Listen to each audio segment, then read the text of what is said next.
नमस्कार, शिक्षालय में आप सभी का पुनः स्वागत है। मेरा नाम है रेणु यादव। एक डाउट बच्चों के मन में रहता है, यूनिपॉजिटिव आयन क्या होता है, मोनोवैलेंट कैटायन क्या होता है, या कैटायन क्या होता है, या फिर यूनिवैलेंट आयन क्या होता है। सबका एक ही आंसर है।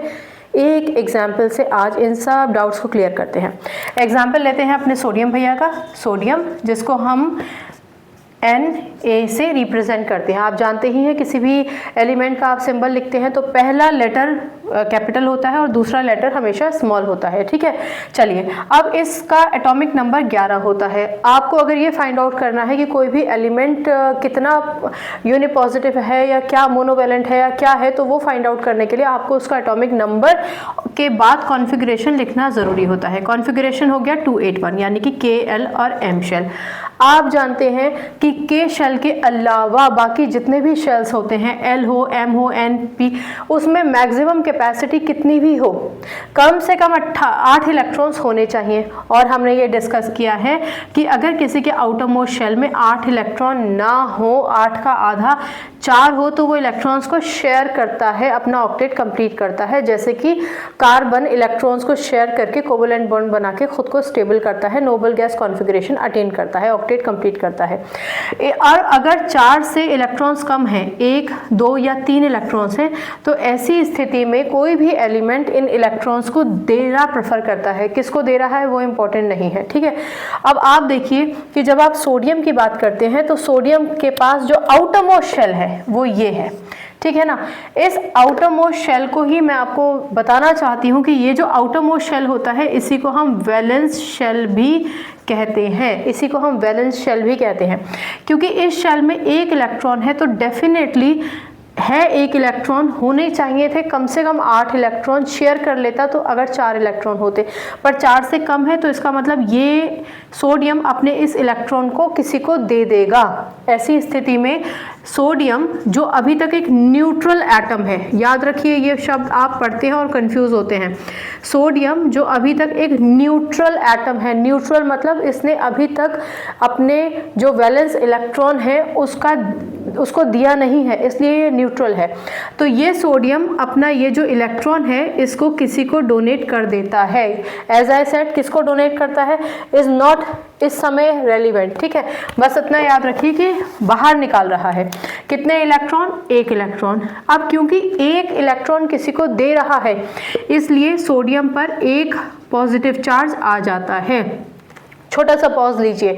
अगर कोई आपको अपनी कोई एक चीज दे दे तो देने वाला पॉजिटिव हो जाता है, लेने वाला नेगेटिव हो जाता है। भले ही उसने किसी भी मंशा से दिया हो, भले ही सोडियम का मंशा थी कि एक इस इलेक्ट्रॉन को लूज कर दो तो मेरे पास अपना मैं स्टेबल हो जाऊंगा, क्योंकि एल शेल में तो 8 इलेक्ट्रॉन है। इसकी जो भी मंशा थी, पर इसने अपना एक इलेक्ट्रॉन तो गवा दिया ना, किसी को दे दिया ना, क्योंकि एक इलेक्ट्रॉन दिया है इसलिए इस पर एक पॉजिटिव चार्ज आया। As I said, positive charge symbolize करता है कि ये सोडियम जो है अब वो एक आयन बन चुका है, यानी अब वो न्यूट्रल नहीं रहा। न्यूट्रल कब होता? जब उसके सारे इलेक्ट्रॉन्स उसके पास होते। जैसे अभी तक इसके पास पूरे 11 इलेक्ट्रॉन्स थे, पर इसने जब एक इलेक्ट्रॉन दे दिया तो ये इस पर पॉजिटिव चार्ज आ गया, और पॉजिटिव चार्ज का मतलब है कि अब ये आयन में कन्वर्ट हो गया है। इतना क्लियर हो गया? अब आप देख सकते हैं कि क्योंकि इस पर सिर्फ एक चार्ज है इसीलिए आप इसको मोनोवैलेंट कहते हैं। ठीक है ना, इसको आप मोनोवैलेंट कहते हैं। मोनो मतलब 1, डाई मतलब 2, ट्राई मतलब 3, तो क्योंकि एक ही इलेक्ट्रॉन दिया है ना इसीलिए मोनोवैलेंट कहते हैं।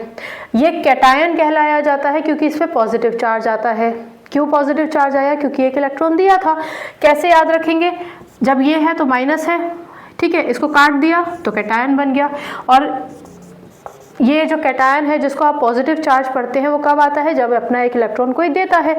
तो आप याद रखेंगे इलेक्ट्रॉन देने पर पॉजिटिव चार्ज आता है। ये हो गया हमारा कैटायन। क्लियर? चलिए, तो मोनोवैलेंट कैटायन समझ में आया, केवल कैटायन लिखेंगे वो भी समझ में आया। यूनिपॉजिटिव आयन क्यों? यूनि का क्या मतलब होता है? 1, ठीक है ना, ओके फाइन। तो यूनिपॉजिटिव मतलब एक पॉजिटिव चार्ज आया है, ये भी क्लियर हो गया। यूनिवैलेंट का क्या मतलब होता है? यूनिवैलेंट का मतलब हो गया कि ऐसा एलिमेंट जिसके आउटर मोस्ट शेल में एक ही इलेक्ट्रॉन है।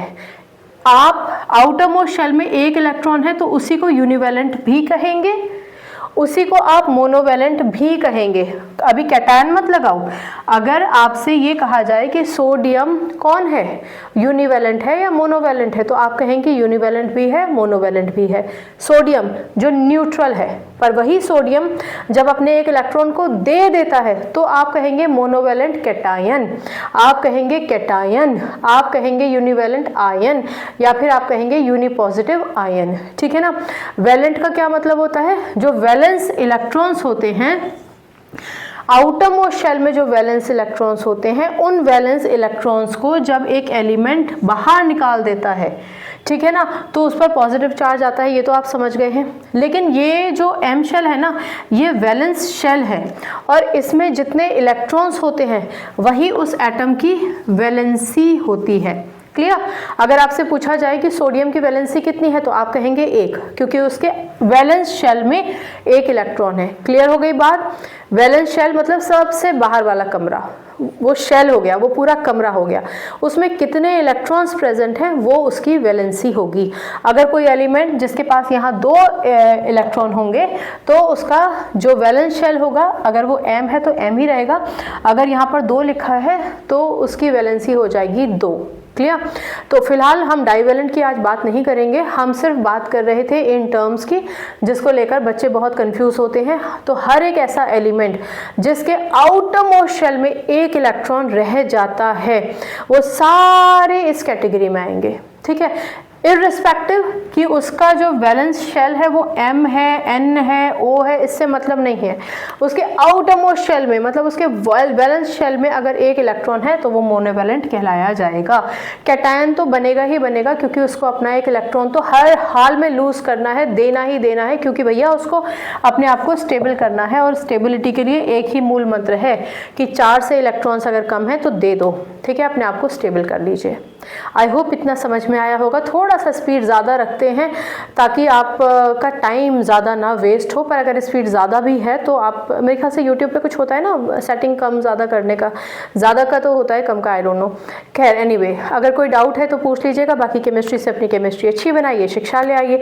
अगली बार मिलने तक अपना ख्याल रखिए, खुश रहिए, सकारात्मक रहिए। और केमिस्ट्री ना रट्टाफिकेशन का सब्जेक्ट तो देखो है नहीं, आपको इसको समझना ही पड़ेगा। बहुत प्यारा सब्जेक्ट है, आप बहुत अच्छे से समझ सकते हैं। कोई डाउट है तो पूछ लीजिएगा। ठीक है? चलिए, आपकी जय हो। ऐसा काम ज़रूर कीजिएगा। अपने आप को हमेशा पॉजिटिव रखिए। आज जो स्थिति है, भले ही वो किसी भी स्थिति में आप हों, भले ही आपको लगता है कि आज की स्थिति बहुत ख़राब है, लेकिन कल आपके जीवन में बहुत प्रकाश आएगा और फिर आप याद करेंगे कि हमने भी एक वक्त मुश्किल गुजारा था। तो मुश्किल वक्त से घबराना नहीं है। Okay, bye.